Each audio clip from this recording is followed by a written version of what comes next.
하나님 아버지, 오늘도 이 아침에 우리를 불러주시고 하나님을 예배할 수 있는 은혜 주심에 감사드립니다.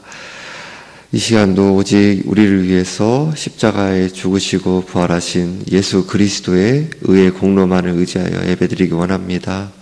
주님이 사랑하고 또 기뻐하는 마음으로 예배드리기 원합니다.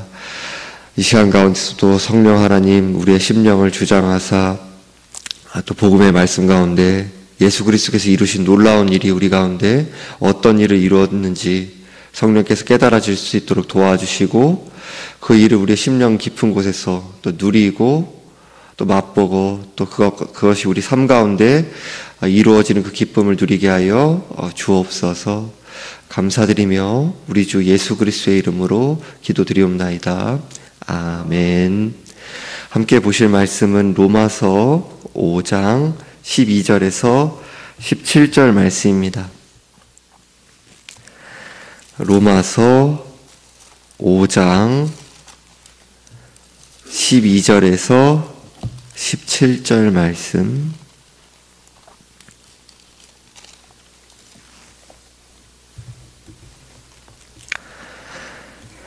합독하시겠습니다. 그러므로 한 사람으로 말미암아 죄가 세상에 들어오고 죄로 말미암아 사망이 들어왔나니 이와 같이 모든 사람이 죄를 지었으므로 사망이 모든 사람에게 이르렀느니라. 죄가 율법 있기 전에도 세상에 있었으나 율법이 없었을 때에는 죄를 죄로 여기지 아니하였느니라. 그러나 아담으로부터 모세까지 아담의 범죄와 같은 죄를 짓지 아니한 자들까지도 사망이 왕노릇하였나니 아담은 오실자의 모형이라. 그러나 이 은사는 그 범죄와 같지 아니하니 곧 한 사람의 범죄를 인하여 많은 사람이 죽었은즉 더욱 하나님의 은혜와 또한 한 사람 예수 그리스도의 은혜로 말미암은 선물은 많은 사람에게 넘쳤느니라. 또 이 선물은 범죄한 한 사람으로 말미암은 것과 같지 아니하니 심판은 한 사람으로 말미암아 정죄에 이르렀으나 은사는 많은 범죄로 말미암아 의롭다 하심의 이름이니라.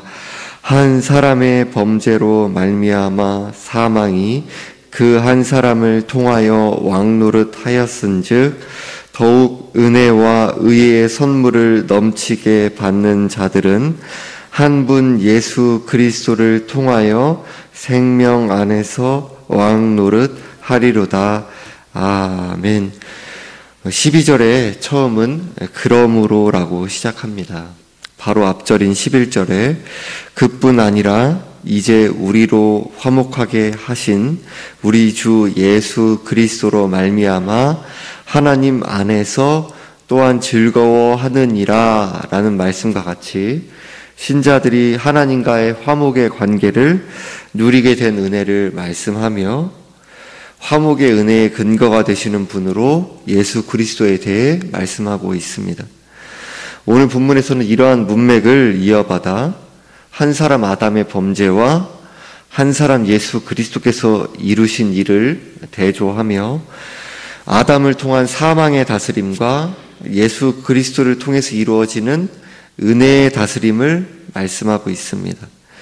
12절에서 그러므로 한 사람으로 말미암아 죄가 세상에 들어오고 죄로 말미암아 사망이 들어왔나니 이와 같이 모든 사람이 죄를 지었으므로 사망이 모든 사람에게 이르렀느니라 라고 말씀합니다. 창세기 3장에서 아담이 하나님께서 금지하신 선악을 알게 하는 나무의 열매를 먹고 하나님으로부터 영적으로 분리된 영적인 죽음을 맞이하게 된 것을 가리킵니다. 아담이 죄를 범했을 때 죄와 죽음이 세상에 들어온 것으로 말씀하고 있습니다. 아담 이후로 아담의 자손인 모든 사람들은 어머니의 뱃속으로부터 원죄를 가진 영적으로 죽은 존재가 되었으며 결국 육체의 죽음을 맞이하게 되고 죽은 이후의 지옥에서 영원토록 고통을 당하게 되었습니다. 바울은 12절의 하반절에서 이와 같이 모든 사람이 죄를 지었으므로 라고 말씀합니다. 여기서 죄를 지었다라는 말씀의 시제는 이미 죄를 지었다라는 것을 가리키는 시제가 쓰이고 있습니다. 그러니까 아담의 후손인 모든 인류 전체가 아담의 허리에서 아담과 더불어 각자가 죄를 지었다는 것을 가리킵니다.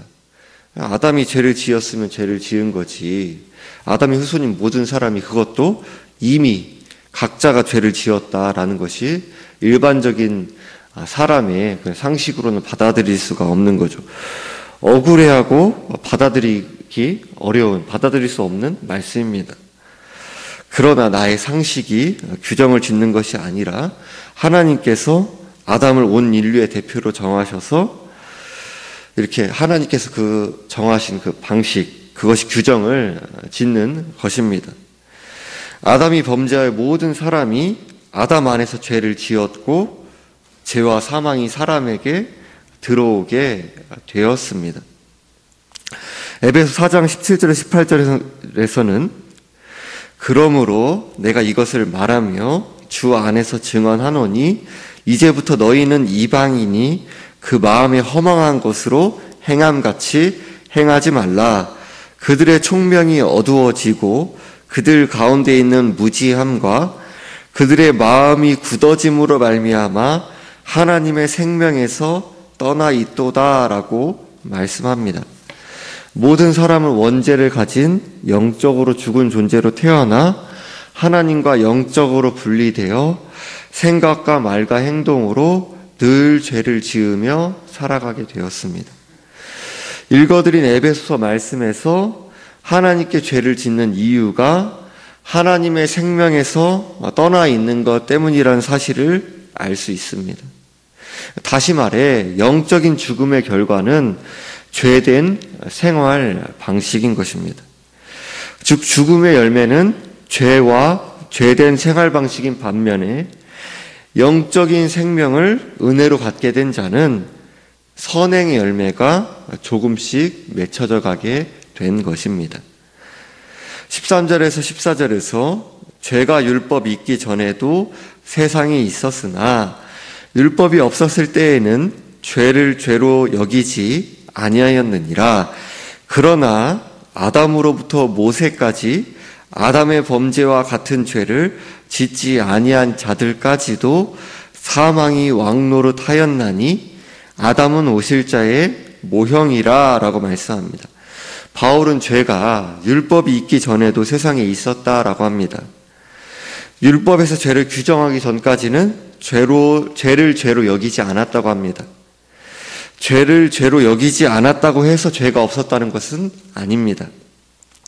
죄는 분명히 있었지만 죄로 여겨지지 않았을 뿐입니다. 그러나 율법이 주어지기 전에도 분명한 사실은 사람들은 태어나서 때가 되면 죽었다는 것입니다. 바울은 죽음을 죄가 율법이 있기 전에도 세상에 있었다라는 증거로 말씀합니다. 그러니까 아담과 하와가 선악을 알게 하는 나무의 열매를 먹기 전에는 죽음이 세상에 들어오지 않았지 않습니까? 사람들이 근데 율법이 들어오기 전에 아담이 이후에 그 모세가 율법을 받기 전에 그 사이에 살았던 사람들 사이에서도 사람들이 나이가 들어서 혹은 그 죽게 되는 그 죽음의 결과가 계속해서 성경에 나타나는 것을 보게 되지 않습니까? 그것으로 죄가 있었다 세상에 그것을 이제 증거로 알 수 있다라고 바울이 말씀하고 있는 것입니다. 아담이 범죄한 결과 사망의 형벌을 받게 되었고 아담의 후손인 모든 인류를 사망이 왕노릇하며 지배하고 있는 것입니다.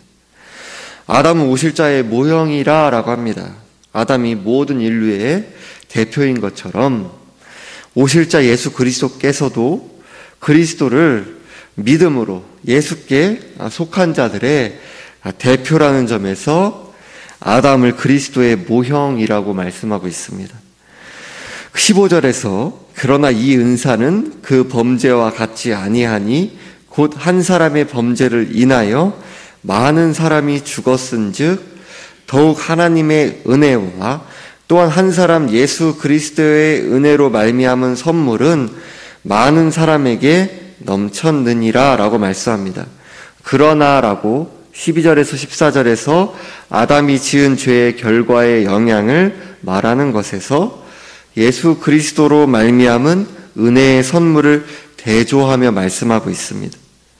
아담의 범죄로는 모든 인류가 죄와 사망의 지배 아래 놓이게 되었지만 죄와 사망의 결과를 뒤집고 정복하는 하나님의 은혜와 한 사람 예수 그리스도의 은혜의 선물이 많은 사람에게 넘쳤다라고 합니다. 16절에서 또 이 선물은 범죄한 한 사람으로 말미암은 것과 같지 아니하니 심판은 한 사람으로 말미암아 정죄에 이르렀으나 은사는 많은 범죄로 말미암아 의롭다 하심에 이름이니라 라고 말씀합니다. 16절에서 또 이 선물은 이라고 하며 예수 그리스도의 은혜의 선물은 범죄한 한 사람 아담으로 말미암은 것과 같지 않다라고 합니다. 예수 그리스도의 은혜의 선물이 범죄한 아담을 통해 오지 않는다라는 것입니다. 16절을 이해하기가 조금 어렵다고 생각이 됩니다. 그래서 16절을 새 번역을 살펴보면 또 하나님께서 주시는 선물은 한 사람의 범죄의 결과와 같지 않습니다. 한 범죄에서는 심판이 뒤따라와서 유죄 판결이 내려졌습니다마는 많은 범죄에서는 은혜가 뒤따라와서 무죄 선언이 내려졌습니다 라고 번역합니다. 다시 읽어드리겠습니다. 또한 하나님께서 주시는 선물은 한 사람의 범죄의 결과와 같지 않습니다. 한 범죄에서는 심판이 뒤따라와서 유죄 판결이 내려졌습니다마는 많은 범죄에서는 은혜가 뒤따라와서 무죄 선언이 내려졌습니다 라고 번역됩니다. 아담의 범죄를 통해 심판을 받아 정죄에 이르게 되는, 그러니까 유죄 판결이 내려졌고요. 예수 그리스도의 은혜로운 선물은 범죄한 많은 사람들을 유죄가 아니라 의롭다고 여김을 받는 무죄 선언을 받도록 한다는 것을 가리킵니다. 17절에서 한 사람의 범죄로 말미암아 사망이 그 한 사람을 통하여 왕노릇하였은즉 더욱 은혜와 의의 선물을 넘치게 받는 자들은 한 분 예수 그리스도를 통하여 생명 안에서 왕노릇하리로다 라고 말씀합니다. 바울은 한 사람 아담의 범죄 때문에 죽음이 왕노릇하게 되었다라는 것과 예수 그리스도 한 분으로 말미암아 이루어진 생명 안에서 왕노릇하게 된 것을 대조하고 있습니다. 원문에서는 왕노릇하리로다라는 말씀에 훨씬 더 많이 라는 강조의 표현이 쓰여져 있습니다. 우리말 성경에는, 지금 보시고 있는 성경에는 번역되어 있지 않은데요. 훨씬 더 많이 이제 생명 안에서 왕노릇한다. 이제 이렇게 쓰여져 있습니다. 생명의 왕노릇이 사망의 왕노릇보다 훨씬 더 많은 것입니다. 생명의 왕노릇은 마치 빛과 같아서 어둠을 능히 물리치고도 남습니다. 어둠이 빛의 능력 앞에 저항할 수 없는 것처럼 죽음의 왕노릇도 마찬가지입니다. 빛이 비추이면 죽음의 다스림은 맥없이 물러가는 것입니다. 바울은 죄인들이 예수 그리스도를 믿음으로 의롭게 여김받게 되는 은혜로 어떻게 신자로서의 합당한 삶의 열매들을 맺어가게 되는지 그것을 가리키고 있습니다. 범죄가 가져오는 죽음의 다스림을 은혜가 가져오는 생명의 다스림으로 이기는 것입니다. 죽음은 생명보다 강하지 못하고 어떤 죄악도 은혜의 다스림을 이기지 못합니다. 왕이라 했을 때 왕은 어떤 것에도 얽매이지 않습니다. 왕은 어떤 것에도 위축되지 않고요, 지배되지 않습니다. 신자는 왕 중의 왕이신 예수 그리스도를 통하여 생명 안에서 왕노릇하는 존재가 된 것입니다. 마태복음 20장 28절에서는 인자가 온 것은 섬김을 받으려 함이 아니라 도리어 섬기려 하고 자기 목숨을 많은 사람의 대속물로 주려 함이니라 라고 말씀합니다.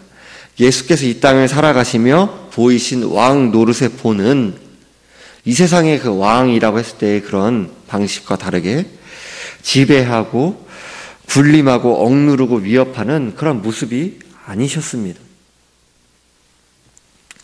예수께서는 사랑하고 섬기시며 죄인들을 위해 목숨까지 내어주시는 사랑의 종의 모습으로 하나님 나라의 왕 노릇이란 무엇인지를 나타내셨습니다. 신자는 죄와 죽음의 지배로부터 자유롭게 되었고요. 하나님과 이웃을 섬길 수 있는 자유를 누리게 되었습니다. 신자는 우리의 주님이시며 왕이신 예수 그리스도를 따라 자원하여 사랑의 종노릇하며 섬기기를 기도하며 또 연습하고 힘쓰는 것입니다. 우리는 구원을 받은 이후에도 죄악된 성품과 삶의 태도와 모습들이 남아있지만 그리스도와 연합한 자로 온유하고 겸손하신 예수님의 성품이 우리의 삶에 나타나기를 간구하고 주어진 일상의 자리에서 사랑의 종노릇을 자원함과 기쁨으로 섬기며 예수 그리스도의 은혜의 다스림을 누리고 증거합니다. 갈라디아서 5장 13절 말씀을 읽어드리며 마무리하겠습니다. 형제들아, 너희가 자유를 위하여 부르심을 입었으나 그러나 그 자유로 육체의 기회를 삼지 말고 오직 사랑으로 서로 종 노릇하라. 아멘. 기도드리겠습니다. 하나님 아버지, 우리에게 오직 은혜로 말미암아 예수 그리스도를 믿는 믿음을 주시고 하나님을 섬길 수 있는 자유, 또 이웃을 섬길 수 있는 자유를 허락하심에 감사드립니다.